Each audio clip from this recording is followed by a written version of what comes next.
तो good morning students, आज की क्लास शुरू करते हैं। कल हमने छोड़ा था डेंड्रोलॉजी, वृक्षों तथा झाड़ियों के अध्ययन को डेंड्रोलॉजी कहते हैं, यहाँ तक हो गया था। इसके बाद आज चलेंगे हम लोग एंथोलॉजी के बारे में पढ़ेंगे। एंथोलॉजी का मतलब होता है पुष्पों के अध्ययन को, ऐसा विज्ञान जिसमें पुष्पों का अध्ययन किया जाए उसे एंथोलॉजी कहते हैं। क्या बेटा?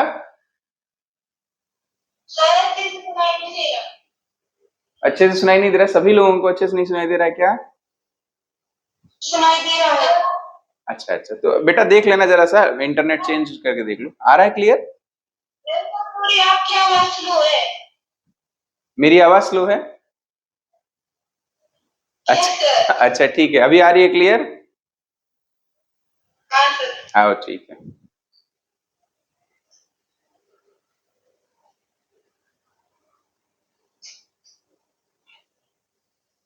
चलो बच्चों, एंथोलॉजी, पुष्पों के अध्ययन को एंथोलॉजी बोलते हैं। हाँ ठीक है, पुष्पों के अध्ययन को एंथोलॉजी के अंतर्गत का किया जाता है। ठीक, अब दूसरा है पोमोलॉजी। फलों के अध्ययन को पोमोलॉजी बोलते हैं। पोमोलॉजी,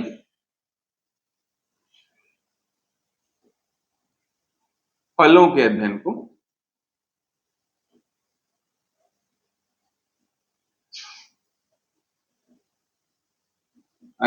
पोमोलॉजी बोलते हैं। अच्छा, पक्षियों का अध्ययन जो करते हैं उनको कहते हैं ऑर्निथोलॉजिस्ट। ठीक है, ऑर्निथोलॉजी में पक्षियों का अध्ययन किया जाता है। ऑर्निथो, ORNITHO, ऑर्निथोलॉजी मतलब पक्षियों का अध्ययन। ठीक है, पक्षियों का अध्ययन।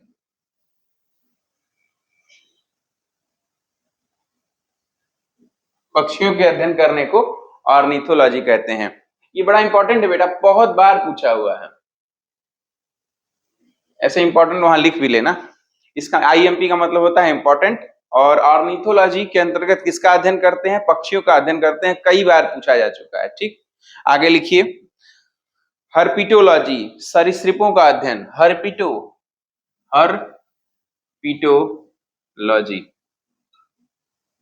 सरीसृपों के अध्ययन को। सरीसृप जानते हैं किसे कहते हैं? सरीसृपों का अध्ययन। सरीसृप में कौन कौन से जंतु आते हैं पता है आप सबको?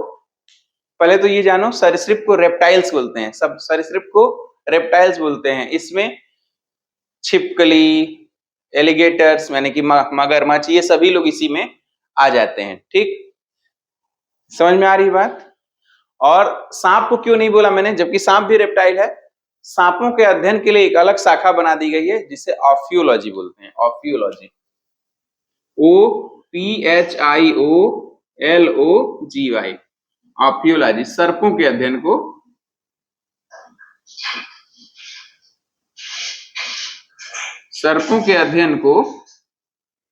ऑफियोलॉजी बोलते हैं। सर्पों के अध्ययन को ऑफियोलॉजी कहते हैं।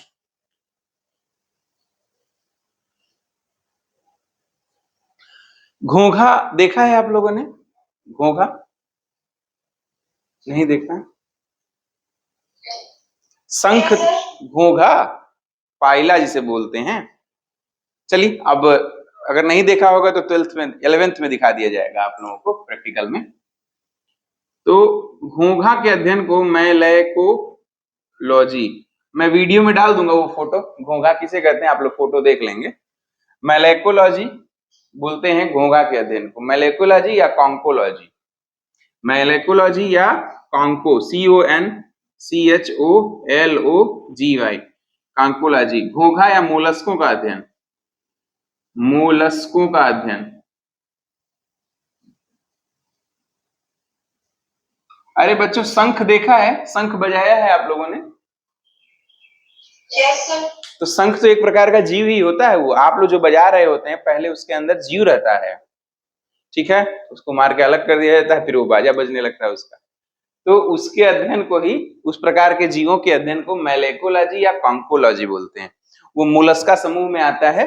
11th क्लास में ही पढ़ाना है आपको, आगे आने वाले चैप्टर्स में बताया जाएगा मोलस्का के बारे में, तब आप अच्छी तरह से जान पाएंगे। ठीक है, मोलस्कों के अध्ययन को कांकोलॉजी या मलेकोलॉजी बोलते हैं। अच्छा, मनुष्यों में पाए जैसे अंग भंग हो जाए या कोई विरूपता पैदा हो जाए, कोई 3 हाथ का पैदा हो, कोई 4 आंखों वाला हो जाए, 3 आंखों वाला हो जाए, इस प्रकार की मनुष्यों में पाई जाने वाली विरूपता के अध्ययन को टीरेटोलॉजी बोलते हैं। टीरेटोलॉजी, टीरेटोलॉजी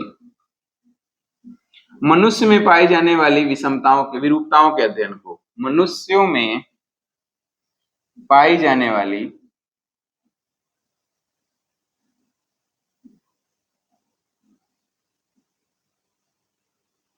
विरूपताओं के अध्ययन को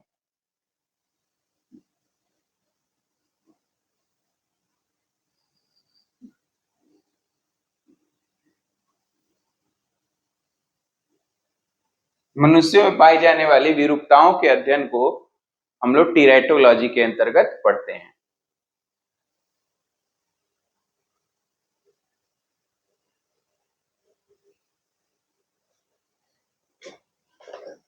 अच्छा बच्चा, यह बताओ, कल हमने आप लोगों को फादर ऑफ बॉटनी बताया था। कौन है father of botany?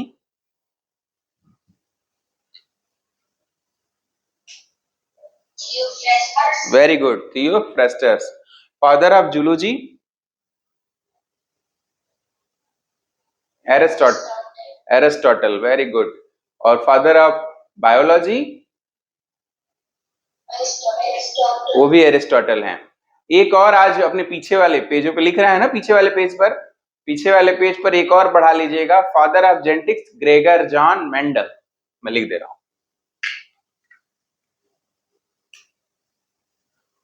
Father of genetics, आनुवांशिकी के जनक कहा जाता है ग्रेगर जॉन मेंडल को। ग्रेगर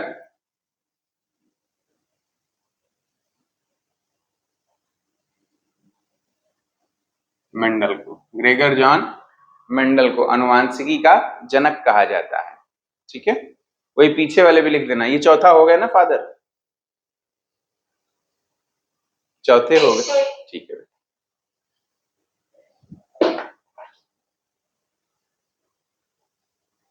मिटा रहे हैं बेटा।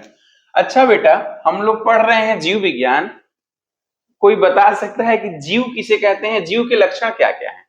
कहते नहीं, बताओ, ये बताओ कि जीव के क्या लक्षण है। कोई वस्तु जीवित है या कोई चीज जीवित है या निर्जीव है, कैसे पता चलेगा आपको? जीवों के क्या लक्षण हैं? एडिंग, अच्छा, कार्क देखा है? कोशिकाओं से बनी हुई हर चीज सजीव हो यह जरूरी नहीं है, यह जरूर नहीं है। भूसा देखा है? प्लांट से निकलता है, क्या भूसा जीवित है? नहीं है ना, लेकिन कोशिकाओं का बना हुआ है। अच्छा, जब कैसे कह सकते हैं? कुछ और सोचो। जीवों में वृद्धि विकास होता है। वेरी गुड, जीवों में वृद्धि विकास होता है। हेडिंग लिखो, जीवों के लक्षण। जीवों के लक्षण, जीवों के प्रमुख लक्षण।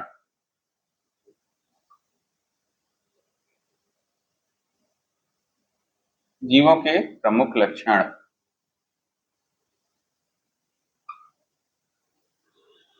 जीवों के प्रमुख लक्षण। देखो, कोई भी जीवधारी है उसका एक निश्चित आकार तथा आमाप होगा। ठीक है, एक निश्चित आकार आमाप होगा ना। जैसे हम लोग हैं, हम लोग एक निश्चित शेप के होते हैं कि 2 पैर होंगे, 2 हाथ होंगे, 2 आंख होंगी, 1 नाक होगा, 2 कान होंगे, निश्चित है ना। ऐसा तो नहीं है कि 5-6 वाले भी कोई मनुष्य ही कहेंगे, ऐसा नहीं है ना। 4 पैर वालों को क्या आप मनुष्य बोलेंगे? तब फिर इसलिए पहला लिख लीजिए कि जीवों में एक निश्चित आकार तथा आमाप होता है। जीवों का एक निश्चित आकार तथा आमाप होता है।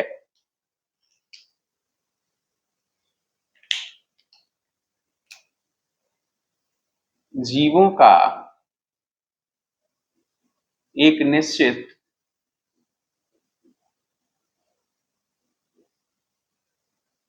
आकार तथा आमाप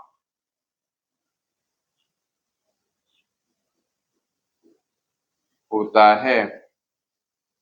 ठीक है, आमाप होता है। अच्छा, आपके यहाँ टेबल कुर्सी लकड़ी के बने हुए कुछ रखा हुआ है? Yes. वो कुछ खाना खाता है?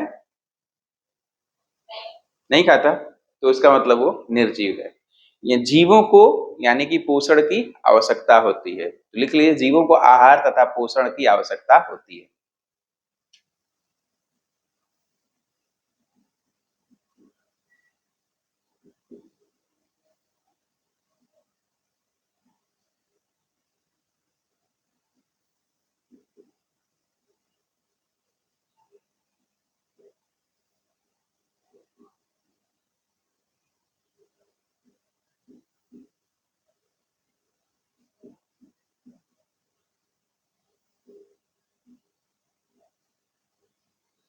आहार तथा पोषण की आवश्यकता होती है।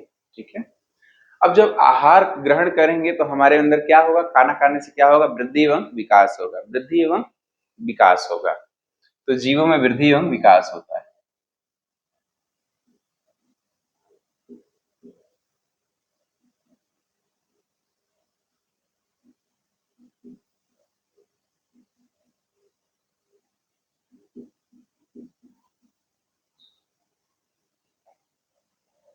और वृद्धि और विकास होता है। जनसंख्या वृद्धि कैसे होती है? प्रजनन के द्वारा होती है। इसका मतलब यह है कि जीव प्रजनन की प्रक्रिया कर सकते हैं। पहले अच्छा रुक जाओ, आहार खाए हैं तो आहार को पचाना भी तो पड़ेगा, तो यह लिख लीजिए कि जीवों में उपापचय की प्रक्रिया भी होती है। क्या जीव भोजन ग्रहण करते हैं? तो भोजन ग्रहण करते हैं तो उसे पचाते भी हैं, तो जीवों में उपापचय की प्रक्रिया होती है। लिख लीजिए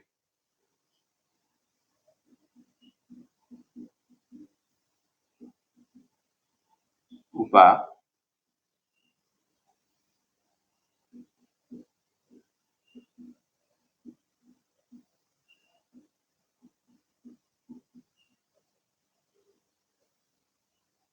ठीक है, जीवों में उपापचय की प्रक्रिया होती है। ठीक, आगे चलें। अच्छा, जीवों में प्रजनन की प्रक्रिया भी होती है। जीवों में प्रजनन की प्रक्रिया भी होती है। प्रजनन होता है, अपने समान जीव को उत्पन्न करने की क्रिया को प्रजनन कहते हैं। अपने समान जीव उत्पन्न करने की प्रक्रिया को प्रजनन कहते हैं। लिखते जाओ बेटा। अच्छा, खाना खा लिया है, खाना पचा लिया है, तो खाने का अपच भोजन का उत्सर्जन भी तो करेंगे। अपच भोजन का उत्सर्जन भी करेंगे। लिख लीजिए जीवों में उत्सर्जन होता है।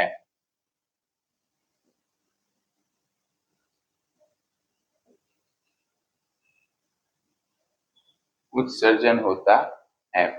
ठीक है, जीवों में उत्सर्जन होता है।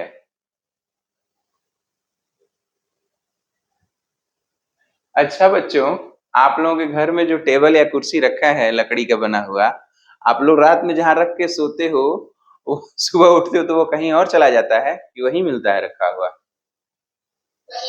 वहीं मिलता है। इसका मतलब है कि निर्जीवों में गति तथा चालन नहीं होता है, लेकिन सजीवों में गति तथा चालन होता है। तो इसको फिर यहां से और ले लें, एक दो और बना लिया जाए। जीवों में गति तथा चालन होता है।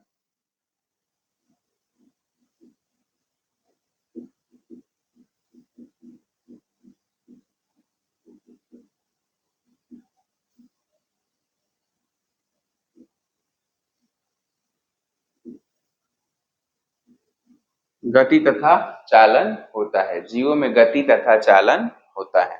ठीक है, अच्छा बच्चों, जीव में गति तथा चालन होता है। आप लोग जाड़े के दिनों में अपने निर्जीव वस्तुओं को कपड़े से ढक देते हैं ताकि उन्हें ठंडा ना लगे, ऐसा करते हैं क्या? नहीं करते? नहीं करते ना? ऐसा तो नहीं कोई ढक देता होगा, नहीं मेरे टेबल को ठंडा न लग जाए, लेकिन खुद को तो ढकते हैं। खुद को ढकते हैं, अपने कुत्ते बिल्ली अगर पाले हों, गाय भैंस पाले हों, उनको ढकते हैं ना। इसका मतलब है कि उनको अनुकूलन की आवश्यकता होती है या वो अपने आप को अनुकूल बना लेते हैं। ठीक है, ठंड में स्वेटर पहन लेंगे, गर्मी में हाफ शर्ट पहन लेंगे। ठीक है, अनुकूलन यानी जीवों में अनुकूलन पाया जाता है।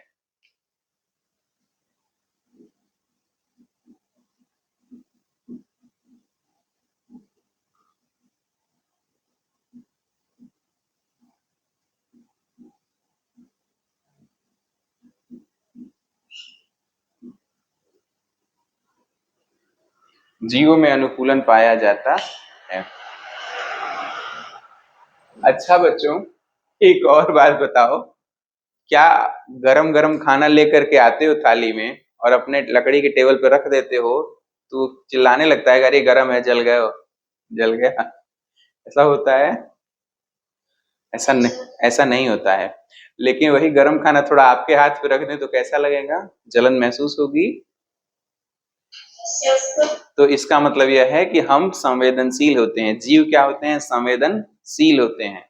कोई जा रहा है, उसका कुछ चोट लग गई उसको, तो आपको तकलीफ होती है ना कि अरे बेचारे को चोट लग गई। जीव क्या होते हैं? संवेदनशील होते हैं। निर्जीव लोग संवेदनशील नहीं होते हैं।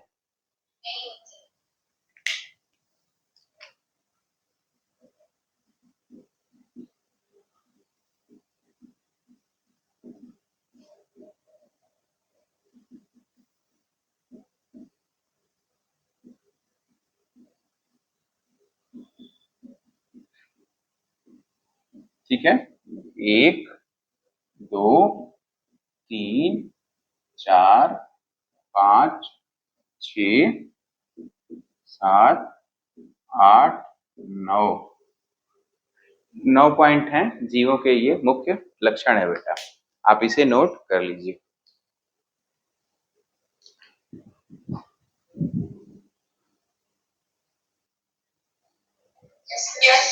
चलो बेटा। बच्चा, कल हमने आप लोगों को टैक्सोनॉमी की परिभाषा लिखवाई थी। कौन बता सकता है टैक्सोनॉमी की परिभाषा?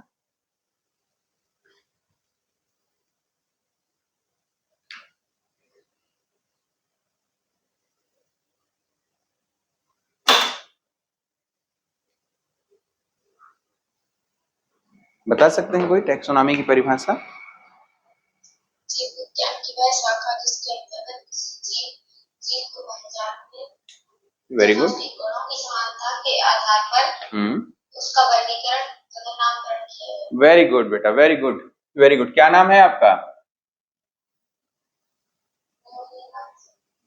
देखो, टैक्सोनॉमी जब भी शब्द बोलूंगा बच्चा, आप लोग उसमें 3 चीज सोचेंगे कि टैक्सोनॉमी या वर्गीकी के अंतर्गत 3 चीजों का अध्ययन किया जाता है। टैक्सोनॉमी या वर्गीकी के अंदर 3 चीजों का अध्ययन किया जाता है। पहला, जीव को पहचाना जाता है, यानी कि आइडेंटिफाई किया जाता है। आइडेंटिफाई का मतलब पहचाना जाता है जीव को। दूसरा, उनके गुणों के आधार पर फिर उसे वर्गीकृत किया जाता है, क्लासीफाई किया जाता है। जब आइडेंटिफाई हो गया, क्लासिफाई हो गया, तो फिर उसका कुछ नाम रखा जाता है, नॉमेनक्लेचर। NOMENCLATURE,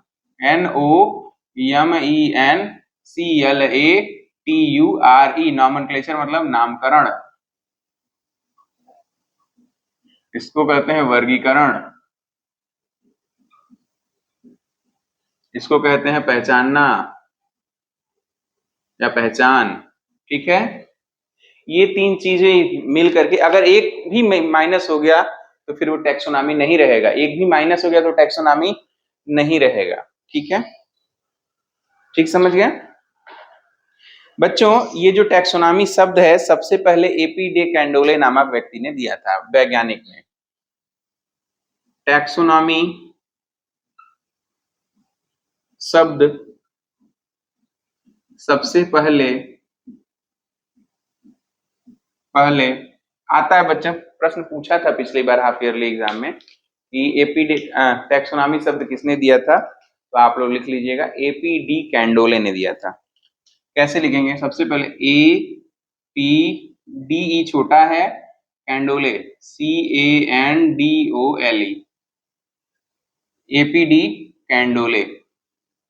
एपीडी कैंडोले ने दिया था।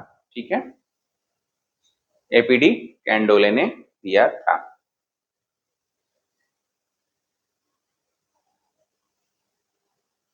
लिख लिया बच्चों? अब फादर ऑफ टैक्सोनॉमी यहां भी लिख लीजिएगा अपने इस कॉपी में भी, और पीछे भी लिखना है कॉपी के। फादर ऑफ टैक्सोनॉमी किसे कहा जाता है? कैरोलस लिनियस को। फादर, फादर का मतलब जनक, टैक्स वर्गीकी के पिता, वर्गीकी के पिता किसे कहा जाएगा? कैरोलस लिनियस को, father of taxonomy. Carolus, Carolus LINNEUS,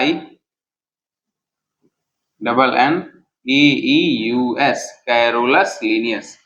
underline मत करना बेटा, मैं तो ऐसे ही कर लिया था। फादर ऑफ टैक्सोनॉमी कहते हैं कैरोलस लिनियस को, कैरोलस लिनियस को कहते हैं। ठीक है,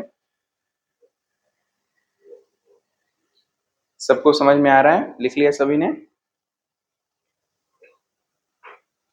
बच्चों, पूछा जाता है आप लोगों से कि टैक्सोनॉमी कितने प्रकार की होती है, how many type of taxonomy, तो आप लोग बताएंगे कि टैक्सोनॉमी 3 प्रकार की होती है। हम वही लिखने जा रहे हैं। आपने यहां तक लिख लिया है, आगे चलें? चलिए,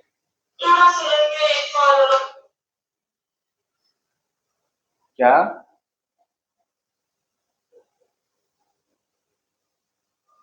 बोलो बिटिया, क्या कह रही हो?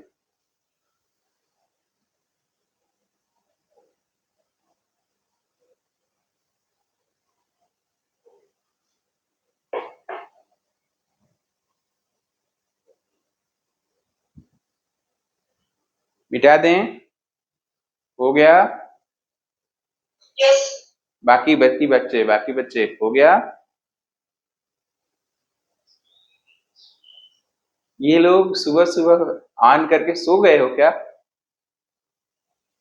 कृष्णा,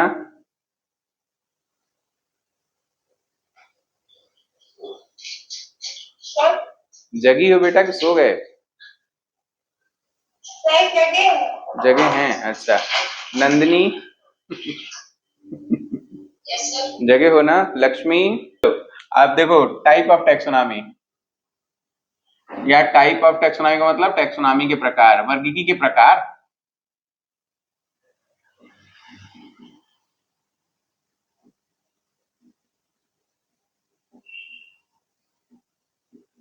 वर्गीकी के प्रकार बच्चा, वर्गीकी बेसिकली 3 प्रकार का होगा। वर्गीकी बेसिकली 3 प्रकार का होता है। इसमें थोड़ा ये चले जाएं। वर्गीकी 3 प्रकार की होगी, अल्फा टैक्सोनॉमी, बीटा टैक्सोनॉमी और ओमेगा टैक्सोनॉमी।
बेटा, वर्गीकी के 3 प्रकार, पहला अल्फा टैक्सोनॉमी माने अल्फा वर्गीकी, बीटा टैक्सोनॉमी बीटा वर्गीकी, और ओमेगा टैक्सोनॉमी ओमेगा वर्गीकी।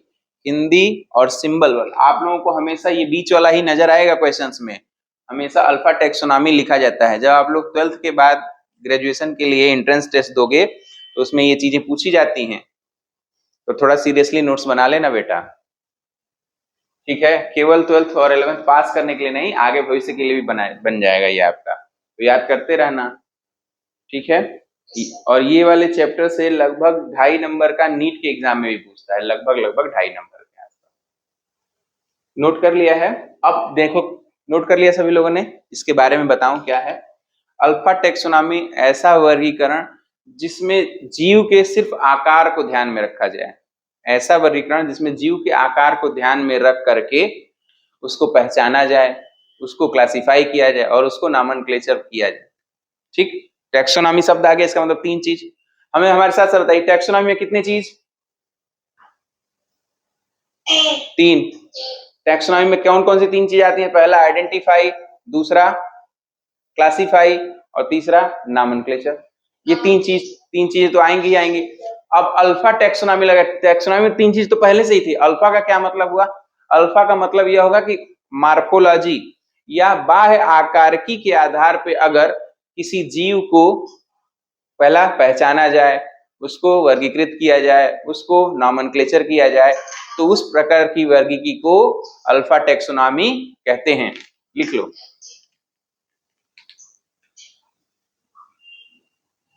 बाह्य आकारकी के आधार पर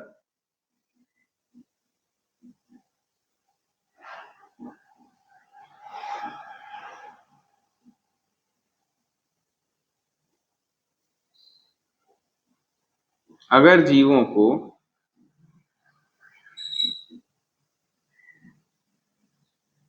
पहचाना जाए, क्या किया जाए? वर्गीकृत किया जाए,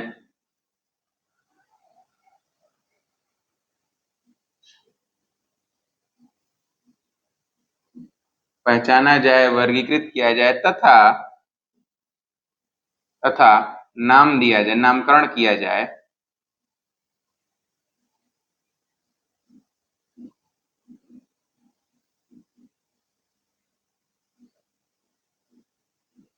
तो इस प्रकार की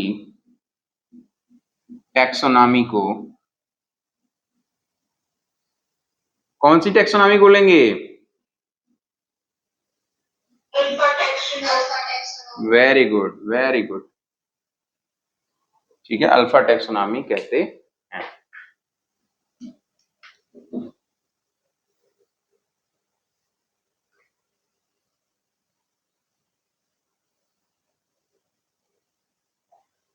अब आइए दूसरा, लिख लिया है?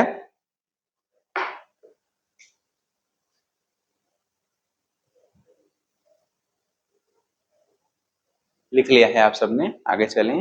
Yes sir. अब देखो, बीटा टैक्सोनॉमी क्या होगा?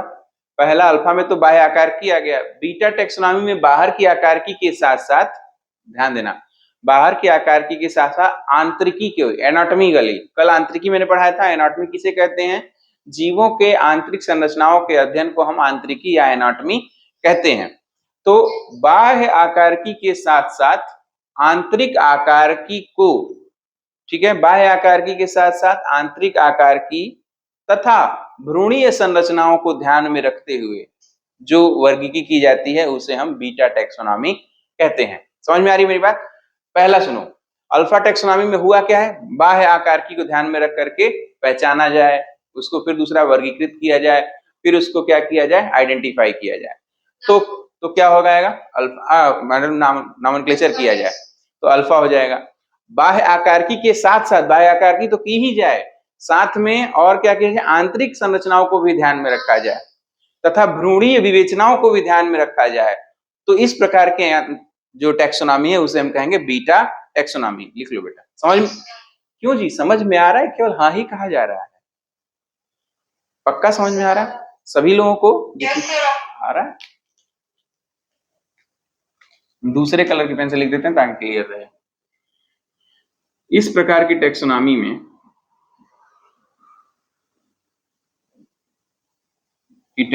में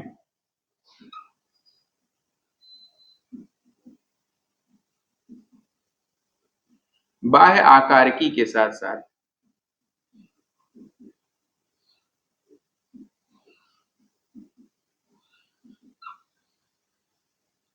आंतरिक संरचनाओं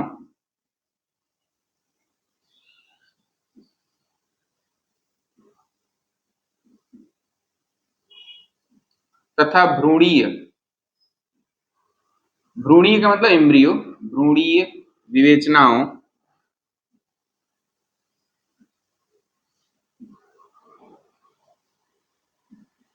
को भी ध्यान में रखा जाता है।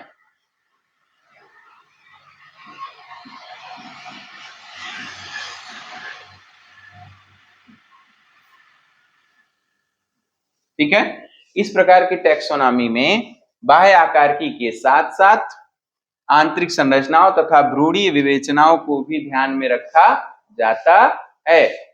लिख लो बेटा, हो गया। क्या लिखा है आंतरिक संरचनाओं तथा भ्रूणीय,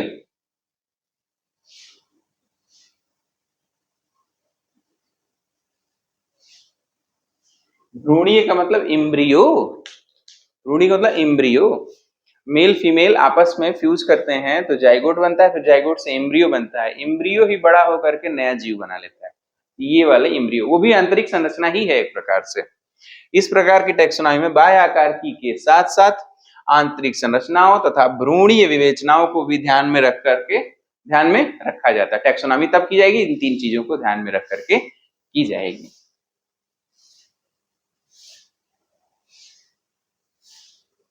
अब आएगी बात ओमेगा टैक्सोनॉमी की, बात आएगी अब ओमेगा टैक्सोनॉमी की। ये दोनों लिख लिया है आप लोगों ने? ठीक, सुनो बेटा, अब पहले में क्या था? मार्फोलॉजी यानी बाह्य आकारकी। दूसरे में क्या आ गया? बाह्य आकारकी के साथ साथ एनाटॉमी, आंतरिकी को भी ध्यान में रखा गया, भ्रूणीय विवेचनाओं को भी ध्यान में रखा गया। दो चीजें आ गई। अब तीसरे में तीन चीजें आ जाएंगी। क्या?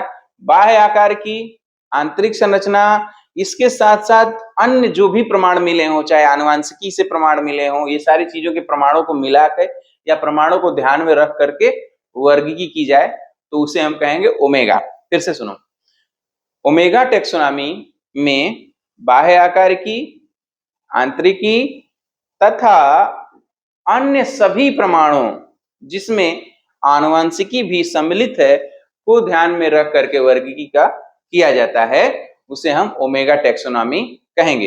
हमारे साथ साथ बोलो, ऐसी टैक्सोनॉमी जिसमें बाह्य आकारकी, आंतरिक विवेचना तथा अन्य सभी प्रमाणों जिसमें क्या है, आनुवांशिकी भी सम्मिलित है, को आधार मान करके क्या किया जाए? टैक्सोनॉमी किया जाए, उसे हम कहेंगे आंतरिकी, ये ओमेगा टैक्सोनॉमी।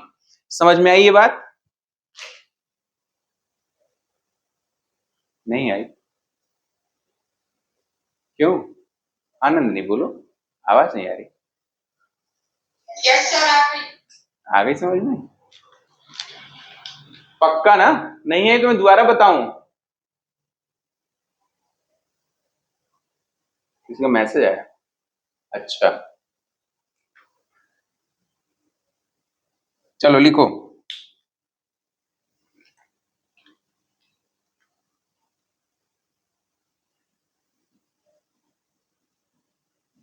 इस प्रकार की टैक्सोनॉमी में, इस प्रकार के टैक्सोनॉमी में बाह्य आकारकी, बाह्य आकारकी, अब बाह्य आकारकी के साथ साथ आंतरिकी, एनाटॉमी की बात करेंगे, आंतरिकी तथा आंतरिकी तथा अन्य सभी प्रमाणों, अन्य सभी प्रमाणों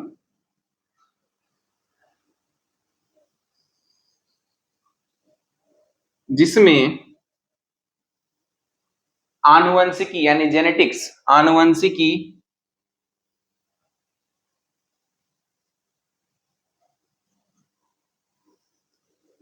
भी सम्मिलित है,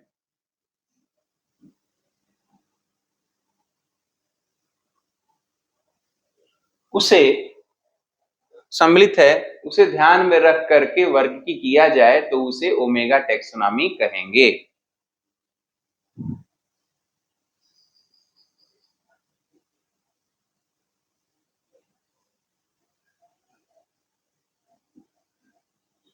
ध्यान में रखते हुए वर्गीकी किया जाए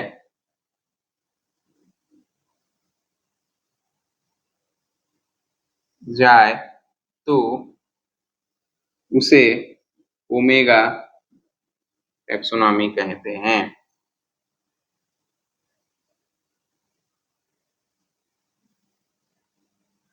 तो उसे ओमेगा टैक्सोनॉमी कहते हैं।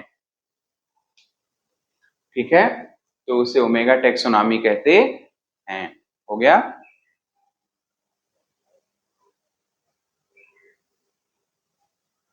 बच्चों,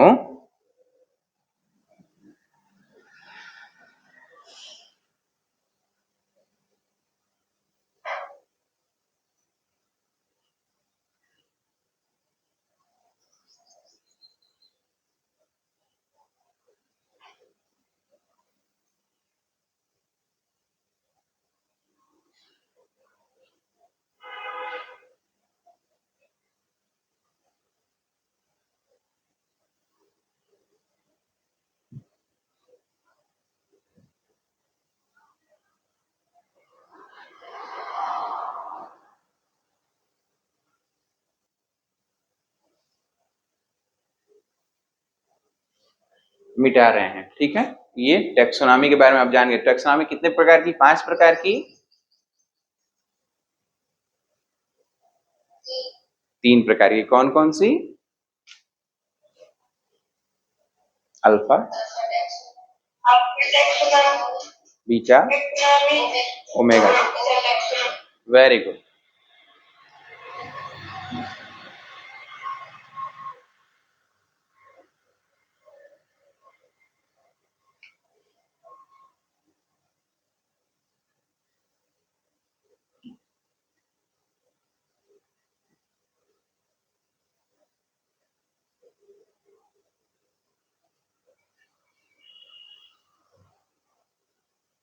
ठीक है, ओमेगा टैक्सोनॉमी।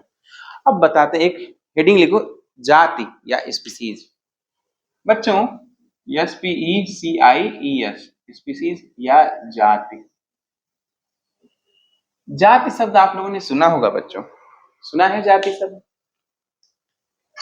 हमारे समाज का बड़ा कॉमन शब्द हो गया है ही, बहुत पहले से है जाति। लेकिन आज आप लोग जानेंगे कि वास्तव में जाति कहते किसे हैं। जाति उसे नहीं कहते हैं कि हम जहां पैदा हुए हैं, जो धर्म या जो चीजें परिवार में पैदा हुए, उस परिवार की जाति हमारी जाति नहीं है। फिर जाति है क्या? ध्यान दिया जाए तो सभी मनुष्यों की एक जाति होती है। सभी मनुष्यों की एक ही जाति होती है। क्या मतलब है? एक मेयर नामक साइंटिस्ट थे, मेयर नामक साइंटिस्ट या वैज्ञानिक थे। उन्होंने कहा कि वह सभी जीव जो आपस में प्रजनन कर सकते हैं, ध्यान से सुनो, वह सभी जीव जो आपस में प्रजनन कर सकते हैं, सबको एक ही जाति का माना जाता है, उसी को जाति कहते हैं। ठीक है, वह सभी जीव जो आपस में प्रजनन की प्रक्रिया करते हैं, उन्हें जाति कहा जाता है। उनकी उनकी जनसंख्या के समूह को क्या बोला जाएगा? जाति कहा जाएगा। जाति समझ में आई बात? वह सभी जीव जो आपस में प्रजनन करते हैं, जो आपस में प्रजनन कर सकते हैं। सारे मनुष्य आपस में प्रजनन कर सकते हैं? हाँ, कर सकते हैं। सारे गिद्ध आपस में कर सकते हैं, गधे आपस में कर सकते हैं, भैंस आपस में कर सकते हैं, गायें आपस में कर सकती हैं। तो गायों की एक जाति होगी, कबूतर करते हैं, कबूतरों की जाति होगी। इसका मतलब यह है कि नेचर ने हमें किस आधार पर बांटा है? हमें बांटा है प्रजनन की प्रक्रिया के आधार पर। जातियों का निर्धारण प्रजनन की प्रक्रिया के आधार पर हुआ। इस हिसाब से हुआ ही नहीं था कि हम किस परिवार में पैदा हुए तो उसकी जाति हमारी जाति होगी। यह तो हम लोगों ने डेवलप कर लिया है अपने राजनीतिक लाभ के लिए। ठीक है, समझ में आ रही बात?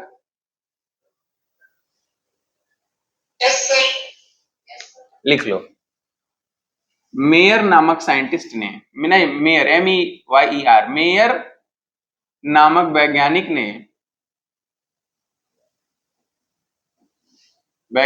ने बताया कि वह सभी जीव जो आपस में प्रजनन प्रक्रिया करते हैं,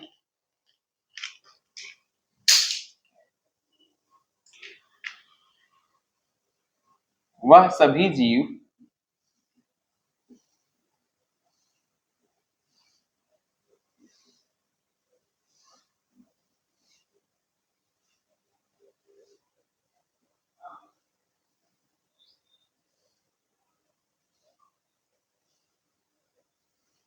क्रिया करते हैं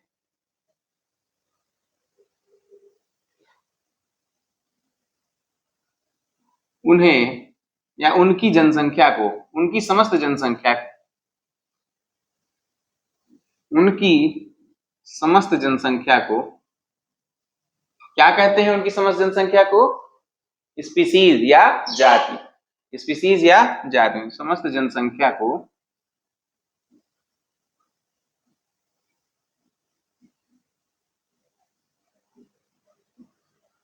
स्पीसीज या जाति कहते हैं।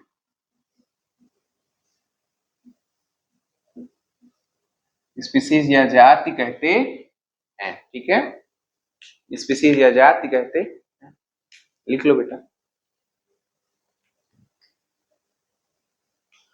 अच्छा, फिर जातियों को बांटा गया उपजाति में, जातियों को बांटा गया उपजाति में। क्या हुआ कि जैसे ऐसे सभी जीव जो सेक्सुअली रिप्रोड्यूस कर रहे थे उसको तो जाति माना गया, लेकिन कभी कभी क्या हुआ, उनमें से कुछ जीव, जैसे या मान लो कुछ जीव जो हैं यहां से उठ के कहीं और जाके रहने लगे जहां का वातावरण अलग हो।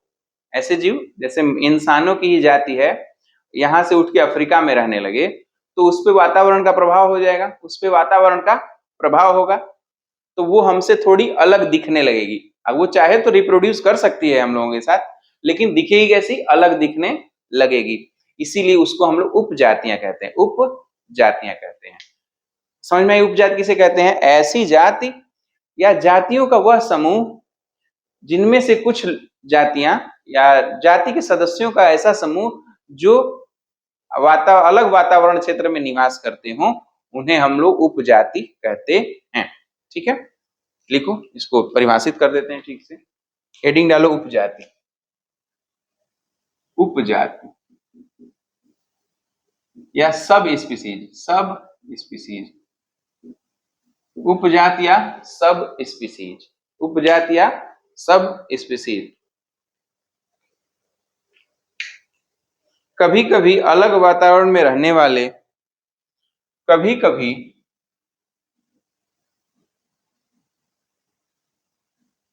अलग वातावरण या अलग अलग वातावरण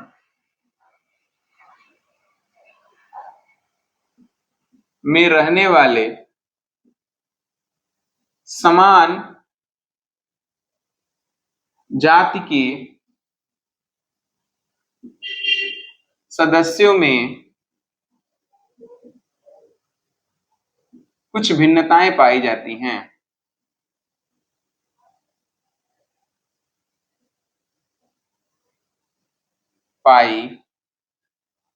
समान जाति के सदस्यों में कुछ भिन्नताएं पाई जाती हैं, ठीक है, इस आधार पर उन्हें सब स्पीसीज या उपजाति कहते हैं।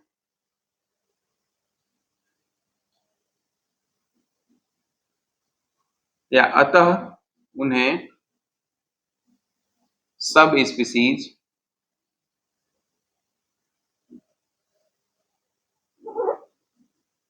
SPECIES या उपजाति कहते हैं।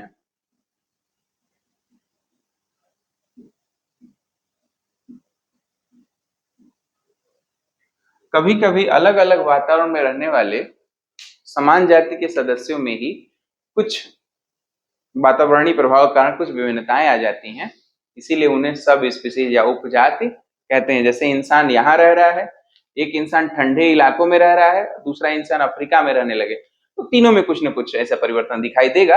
अगर भिन्नताएं आ जाती हैं तो उसको हम लोग क्या कहेंगे? उप स्पीसीज कहते हैं, उप स्पीसीज कहते हैं। समझ में आ रही बेटा?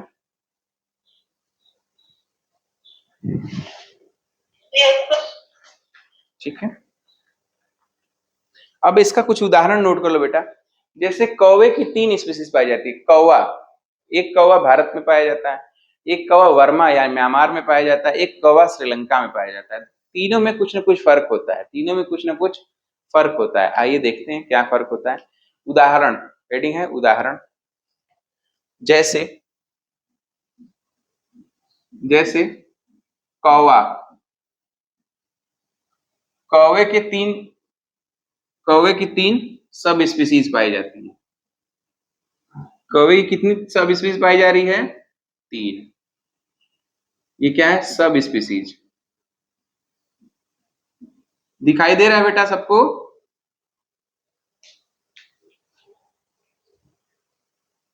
Yes sir. कहा, मैंने तो लिखा ही नहीं है, क्या दिखा आपको? अच्छा, ऊपर की चीजें दिखाई दे रही हैं। चलिए, पहला जो है कौवा वो भारतीय कौवा है जिसे कार्वस स्प्लेंडेंस स्प्लेंडेंस बोलते हैं। ये जूलॉजिकल नाम है, अंडरलाइन होगा।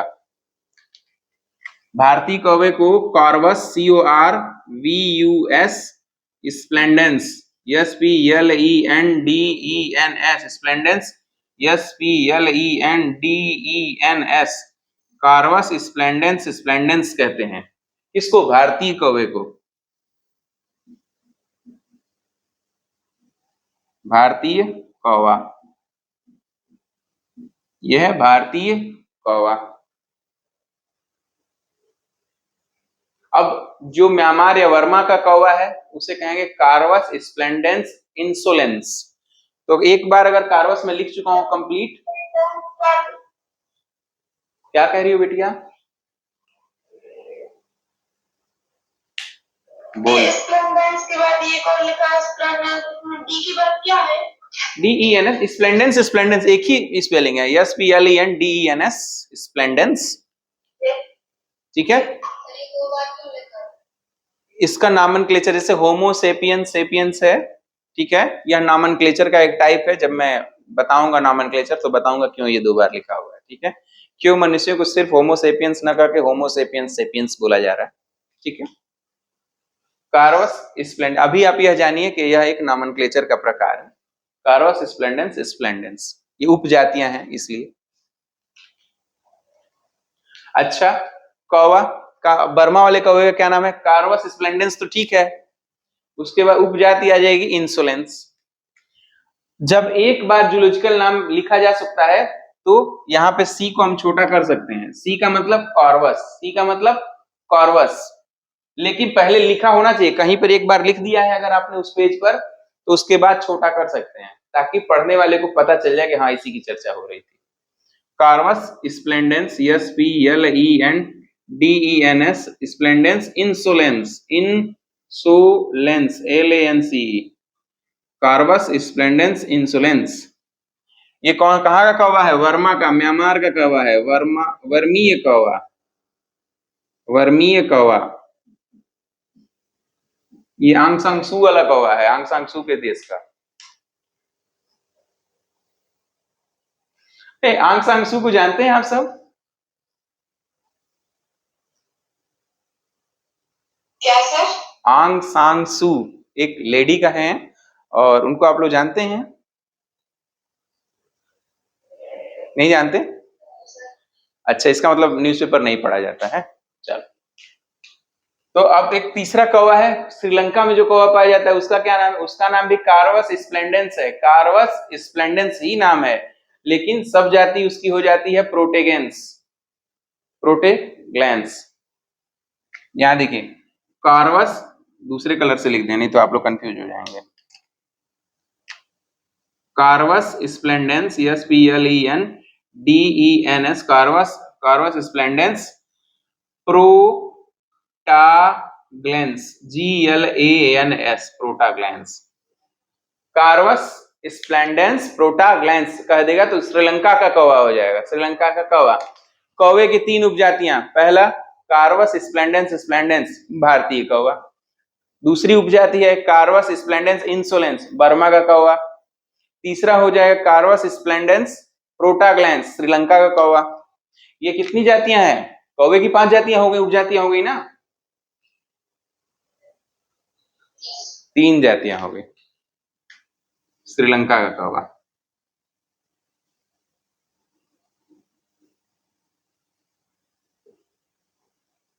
श्रीलंकीय कौवा। ठीक है, श्रीलंकीय कौवा या लंकाई कौवा। यहां तक हो गया?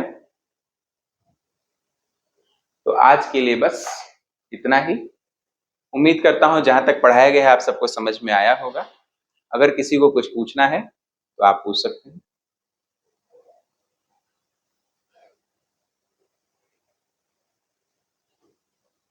बेटा कुछ पूछना है?